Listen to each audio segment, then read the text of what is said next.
तो 9 क्लास के बच्चे, आज हम लोग एक्सरसाइज 2.1 शुरू करेंगे। ठीक है, एक्सरसाइज 2.1 जो हमारे पास में है, इसको हम लोगों ने पहले पढ़ा है।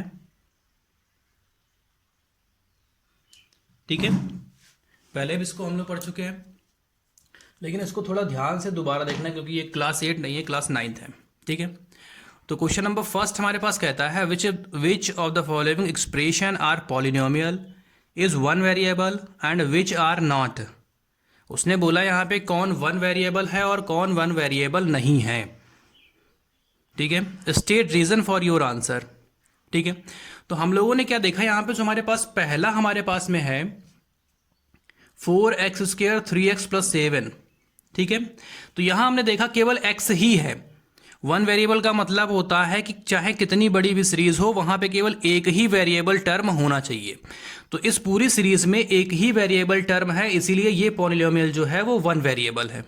ठीक है, ठीक।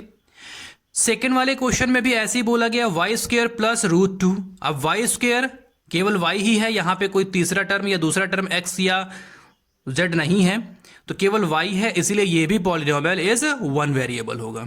ठीक है, अब क्वेश्चन नंबर तीसरे पे आते। क्वेश्चन नंबर तीसरा हमारे पास में कहता है 3 root T plus T root 2। ठीक, जब भी कोई भी टर्म रूट के अंदर होता है तो वो पॉलिनोमियल नहीं होता, तो इसलिए लिखा यहां पे है but it is not polynomial. ठीक है, बट हमारे पास केवल सिंगल टी टर्म है, इसीलिए ये वन वेरिएबल हो, क्योंकि सिंगल एक ही टी है।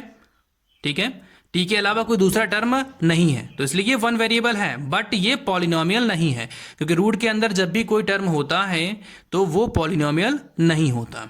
ठीक है, क्वेश्चन नंबर हमारे पास 4 है, उसके बाद में y प्लस 2 अपॉन वाई। ठीक है, इट इज वन वेरिएबल। ये वन वेरिएबल तो है क्योंकि दोनों जगह पे y ही है, बट नॉट पॉलिनोमियल। ये पॉलिनोमियल नहीं है, क्योंकि जब भी कोई भी टर्म 1 अपॉन के फॉर्म में होता है तो वो पॉलिनोमियल नहीं होता है। ठीक है, तो ये y है। उसके बाद क्वेश्चन नंबर 5 हमारे पास में कहता है यहाँ पे x की पावर 10 प्लस y की पावर 3 प्लस t की पावर 50। ठीक है, तो यहां हमने देखा हमारे पास 3 टर्म है x, y और t, तो इसका मतलब ये क्या हो जाएगा, हमारे पास में 3 वेरिएबल हो जाएगा। इट इज अ पॉलिनोमियल, क्योंकि ये पॉलिनोमियल है, ना तो ये रूट में है और ना ही ये अपॉन में है। ठीक है, तो ये पॉलिनोमियल भी है और 3 वेरिएबल है, क्योंकि यहाँ पे 3 टर्म है x, y और t, इसलिए ये 3 वेरिएबल है। ठीक है, समझ में आ रहा है। क्वेश्चन नंबर 2 हमारे पास है, कहता है right the coefficient of x square in each of the following. ठीक है, अब जो क्वेश्चन हमारे पास दिए गए हैं, इसमें उसने पूछा है कि एक्स स्क्वायर का कोफिशिएंट क्या है। कोफिशिएंट का मतलब होता है एक्स स्क्वायर के पास में मल्टीप्लाई में क्या है। ठीक है, तो हमने पहला क्वेश्चन यहां पे देखा है 2 plus x square plus x. ठीक है, अब एक्स स्क्वायर का कोफिशिएंट हमसे पूछा गया है, तो एक्स के पास में प्लस लगा हुआ है, और जब कोई टर्म यहां पे नहीं होता है तो यहां पे 1 टर्म होता है। ठीक है, तो यहां पे 1 है, इसका मतलब इसका कोफिशिएंट 1 हो गया। ठीक, कोफिशिएंट 1 हो गया हमारे पास में। उसके बाद में क्वेश्चन नंबर 2 पे उसने बोला हमारे पास 2 minus x square plus x cube. ठीक है, अब एक्स स्क्वायर का ही पूछा है, एक्स क्यूब पर नहीं पूछा है, केवल एक्स स्क्वायर का ही पूछा है। तो हमने यहां देखा एक्स स्क्वायर के पास में माइनस लगा हुआ है, तो 1 का मल्टीप्लाई होगा, जिसका मतलब -1, तो इसका कोफिशिएंट हमारे पास जो हो गया वो -1 हो गया।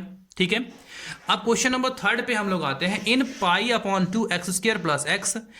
तो अब यहां पर एक्स स्क्वायर के कोफिशिएंट हमारे पास आगे क्या मल्टीप्लाई में पाई अपॉन 2 है, so coefficient of pi upon 2 x square plus x is pi upon 2। ठीक है, अब उसके बाद हमारे पास में क्या आ गया, क्वेश्चन नंबर 4 आ गया है। 4 में उसने बोला है √2x माइनस 1 इक्वल टू 0। अब हमने यहां देखा, यहां पे पूरे टर्म में कहीं पर भी एक्स स्क्वायर नहीं है। जब यहां पे एक्स स्क्वायर नहीं है तो इसका मतलब उसका कोफिशिएंट 0 होगा, जिसके बारे में कोफिशिएंट पूछा जाता है, बट उसके पास में अगर वो टर्म नहीं होता तो उसका कोफिशिएंट 0 होता है। ठीक है, उसके बाद हमारे पास में आ गया क्वेश्चन नंबर 3। अब क्वेश्चन नंबर 3 हमारे पास कहता है give 1 example each of a binomial of degree 35 end of a monomial of degree 100। अब हमें पता है हमारे पास में 3 पॉलिनोमियल होते हैं, एक मोनो होता है, एक बायो होता है और एक ट्रायो होता है। ठीक है, मोनो का मतलब सिंगल, एक ही टर्म होगा, बायो का मतलब 2 टर्म होंगे और ट्रायो का मतलब 3 टर्म होंगे। ठीक है। मोनो का मतलब एक टर्म, बायो का मतलब दो टर्म और ट्रायो का मतलब तीन टर्म। तो हमारे पास उसने बोला है बायोनोमियल ऑफ डिग्री 35। अब बायोनोमियल इज x की पावर 35 प्लस 3। अब यहां मैंने 3 लिखा हुआ है, यहां पे कुछ भी कर सकते हैं, 4 5 6 7 जो आपकी मर्जी है वो यहां पे ऐड कर सकते हैं, बट x की पावर 35 ही रहे क्योंकि उसने डिग्री 35 बोला है। ठीक है, तो ये हमारे पास में पहला किसके लिए, बायोनोमियल ऑफ डिग्री 35। ठीक, आगे उसने बोला है हमारे पास में मोनोमियल ऑफ डिग्री 100। ठीक है, तो अब मोनो का मतलब केवल सिंगल टर्म हमारे पास में होता है, तो यहां पे क्या होता है, केवल सिंगल टर्म ही हमारे पास में होगा, तो मोनोमियल इज x की पावर 100 हो गया।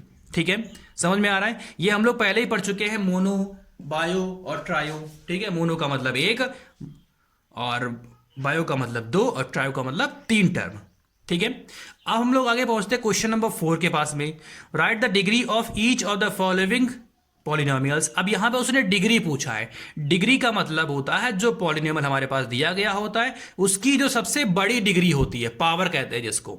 ठीक है, तो वो हमारे पास में डिग्री हो जाती है। हमने यहां देखा 5x³ plus 4x² plus 7x, तो हमने देखा ऊपर की पावर जो सबसे बड़ी है वो 3 है, तो इसका मतलब डिग्री कितनी हो गई, 3 हो गई। ऐसे ही क्वेश्चन नंबर 2 वाले में 4 माइनस y²। ठीक है, अब y² हमारे पास में हो गया है यहां पे। अब 2 है हमारे पास, तो डिग्री हमारे पास कितनी हो जाएगी, 2 हो जाएगी। तो पहले वाले डिग्री 3 हो गए, दूसरे वाले की 2 हो गई। ठीक है, अब आगे उसके बाद में उसने हमसे ये बोला है कि 5t माइनस √7। अब t के पास में 0 तो हो नहीं सकता यहां पे, इसका मतलब जब कोई डिग्री नहीं होती ऊपर, इसका मतलब 1 डिग्री होती है वहां पे, तो इसकी डिग्री हमारे पास कितनी हो गई, 1 हो गई। अब यहां 3 देखा, 3 के पास में कोई भी टर्म नहीं है, इसका मतलब 3x की पावर 0। x की पावर 0 का मतलब डिग्री हमारे पास में क्या हो जाएगी, 0 हो जाएगी।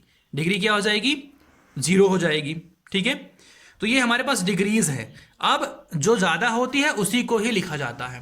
ठीक है, कम डिग्री को कभी भी नहीं लिखा जाता है। ठीक, उसके बाद हमारे पास क्वेश्चन नंबर 5 आ गया। Classify the following as linear, quadratic and polynomial. अब उसने बोला है कि हमारे पास कुछ क्वेश्चन दिए गए हैं जिसमें हमें यहाँ पे क्लासिफाइड करना है कि कौन लीनियर इक्वेशन है, कौन क्वाड्रिक है और कौन क्यूबिक भी है इसी में ही। ठीक है, तो लीनियर का मतलब होता है जिसके ऊपर केवल एक ही पावर होगी। पावर का मतलब डिग्री केवल एक होगी तो वो लीनियर है। क्वाड्रिक का मतलब उसकी डिग्री हमारे पास में 2 होगी तो वो हमारे पास में क्वाड्रिक हो जाएगा। क्यूबिक का मतलब उसकी डिग्री 3 होनी चाहिए। ठीक है, तो उसकी डिग्री 3 होनी चाहिए तो वो हमारे पास में क्यूबिक हो जाएगा। ठीक, तो आगे हम लोग क्वेश्चन देखते हैं। तो आगे क्वेश्चन हमारे पास, पहला क्वेश्चन हमारे पास में है x² प्लस एक्स। ठीक है, अब x² प्लस एक्स हमारे पास यहां पे क्वेश्चन दिया गया है। ठीक है, अब इसमें हमने देखा कि हमारे पास जो पावर है वो 2 है, 2 का मतलब क्वाड्रिक। ठीक है, 2 पावर हो गए तो क्वाड्रिक हो गया हमारे पास में। अब x माइनस x³ पावर कितनी हमारे पास में, 3 पावर हमारे पास, तो क्यूबिक पॉलिनोमियल हो गया।